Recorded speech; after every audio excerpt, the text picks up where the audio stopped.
So we shall follow five-step ethical decision-making model in resolving the matter between Howard and Craven. So step one is to assess the situation. Solicitor Howard Craven has forged Daniel Escobar's signature on the loan documents to obtain a loan for his own benefit. The client Daniel has given me instruction not to report the forgery and wants to allow Craven to repay the money by entering into a separate agreement. So the ethical dilemma are one, to commence the undertaking as per Rule 6 of Solicitor Conduct Rules, and not to report the matter as instructed by Daniel, and to facilitate the agreement between Howard and Daniel. And secondly is to report the matter to the Law Society or any other given relevant authority, contrary to Daniel's wishes.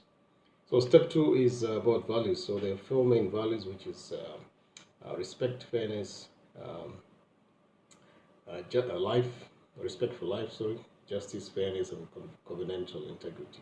So looking at just one of them, which is respect for life, the first is a fundamental duty, which is to respect Daniel's rights. It includes the decision not to, for him not to pursue the forgery through the court and allow the dispute resolution mechanism. This would allow Howard to repay the money.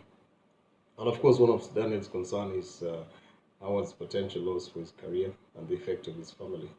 This seems quite reasonable. Step three is the disposition of character factors. So personally, I'd like to be a lawyer that upholds honesty, integrity, and professional independence. And I should be guided by the paramount duty as an officer of the court, which is Rule 3, and the fundamental duty to Daniel, which is Rule 4. The ethical dilemma that exists in this scenario between Daniel and Howard invokes the utmost core principles of ethics, and of course the obligation not to do anything prejudicial or to diminish the public confidence. That's Rule 4.1.5. So step four, which is a comprehensive assessment. So my bias is that Daniel's instruction should be given a greater priority because it's a fundamental ethical duty, Rule 4, and I should act in the best interest of Daniel, Rule 4.1.1, and also to keep the maintain confidentiality, Rule 9. So the contrast is the criminal consequences. So by aiding or being an accessory after the fact to Howard, it's contrary to Section 10 of Criminal Code, Queensland, and the concealment, which is Section 133, or can be found to have engaged in a dishonest and disreputable conduct, Rule 5.1.2. And these may have serious consequences to my profession, which may include custodial sentence or being struck out of the role.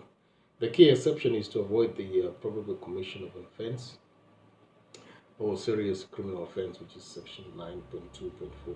So I may disclose this information to law practice or associated entities such as Law Society. That's provided by Rule 9.2.6. So lastly, to give a final decision, we should place greater emphasis on possible commission of criminal consequences, and the exception of confidentiality allow that I should inform the law practice of Howard's actions.